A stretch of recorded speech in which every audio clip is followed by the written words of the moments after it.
But big breaking news coming in this evening. The Q1 GDP numbers are out. The April-June GDP has expanded to 20.1% year on year. Last year, the economy had contracted in the same quarter. But a big jump in numbers now. The April-June GDP at 20.1% year on year. Tanvi joins us for more on this. Tanvi, just help us interpret these numbers. Aarti, our viewers will remember that this 3-month period for which the growth data has come is exactly the same period where our economy contracted last year. So our economy and our GDP, which is usually, growing in the range of 4 to 8%, depending on good times and bad times, actually ended up contracting 24% last year in the same time period of April, May, June months. And that was because we went into a lockdown, a very, very strict lockdown, and the entire economic activity of the country had come to a standstill.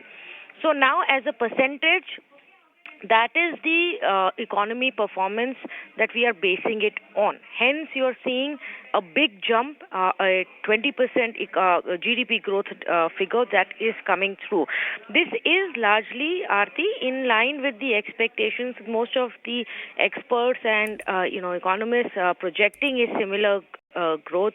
In fact, Reuters had done a poll of about 40 economists. They largely expected this much of growth data to come in. But we have to keep in mind, yes, the economy is perhaps showing some signs of activity today versus what it was obviously last year. But we are still in a very, very precarious position. A lot of businesses are still struggling. There has been a bigger impact of the second wave as well. Along with just the GDP numbers, Aarti, there's also several other economic indicators data that has come out today. For example, the core sector growth. The core sector growth number has come in at about 9.4% in July versus, again, a contraction of 7.6% that we had seen in the same period last year, in July last year. This 9.6% growth of the core sector is basically the key industries that we track that actually contribute the most to a country's growth. It includes coal, crude, natural gas, petroleum, fertilizers, steel output, cement, and electricity. It's an indication of how your key industries in an economy are doing, and there we are seeing this kind of a growth coming in. So July, for example, coal output itself was 18.7% YOY growth. Similarly, for crude, even steel has seen some demand coming in. Cement has seen some demand coming in, which means that some amount of construction activity, infrastructure project activity has now picked up. But again, we have to remember all of this is in comparison to last year this time where there was absolutely no activity at all. Aarti? Tanvi, thanks so much for that. Let me go across to economist and the Center for Development Studies, Mr. R. Nagaraj. How do you read these numbers? Do you think that this is a number that is indicative that we are out of the woods, or is it too early and too premature to celebrate? This is Nagaraj speaking. You see, I have not seen the report. I just heard what the previous speaker just mentioned. I have not been able to look at the numbers myself, but from what the previous speaker said, my reaction is the following. 20% increase over the same period last year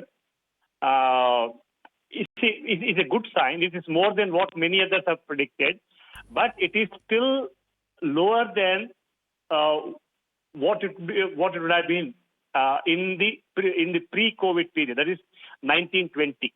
See, if you look at the absolute numbers, if you look at the absolute GDP in the first quarter financial year, and then compare the same GDP in 1920, I guess the numbers would still be lower than that year.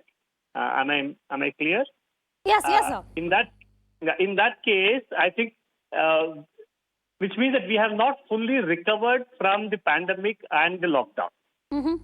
Okay.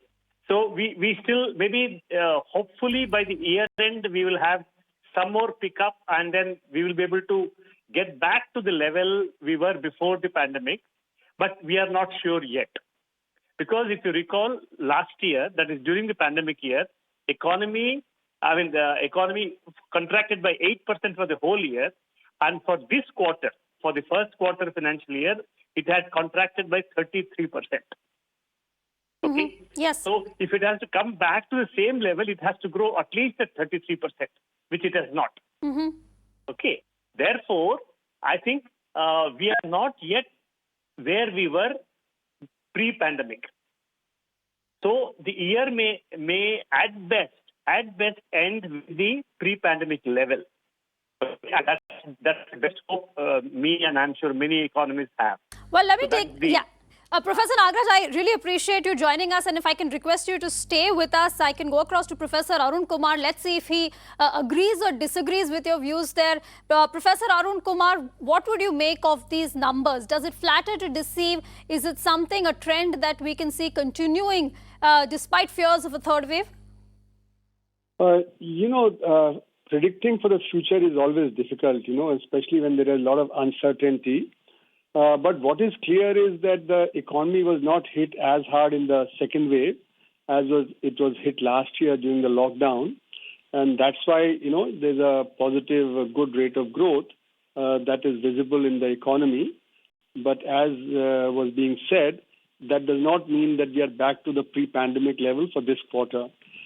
Second point I'd like to make is that this data that comes in the quarterly data, apart from agriculture, is based on the organized sector data. And the organized sector, compared to last year, of course, has done better than in that first quarter of last year. That is clear. But the unorganized sector, we don't know how well it has done as compared to last year, because it is the unorganized sector that was hit the hardest by the lockdown, both last year and this year.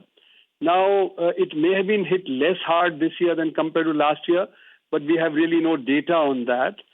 Agriculture, of course, we get some data, but last year we did not get data for the Q1 of last year. So this data that is coming for agriculture now is also not comparable to last year's data. So we can't even tell what's happening to agriculture GDP, how much has it grown compared to last year's quarter one. So all in all, I agree that, we are not back to where we were pre-pandemic level. And the problem is that, consumer sentiment has not yet recovered. If you look at the RBI data on consumer sentiment, it was down to about 55, as compared to 105 pre-pandemic. So the consumer sentiment being down, the demand would not be very high. And if demand is not very high, then capacity utilization would not rise. And capacity utilization has also come down. And when capacity utilization is down, then investment also remains down. And that is why the growth rate doesn't pick up as much. So unless the consumer sentiment improves, capacity utilization improves in the coming months, the chances that we'll be back to the pre-pandemic level of GDP, that becomes less. So, in the economy, we would have to revive demand so that people begin to demand more and capacity utilization rises. Then only we'll be back to pre-pandemic level.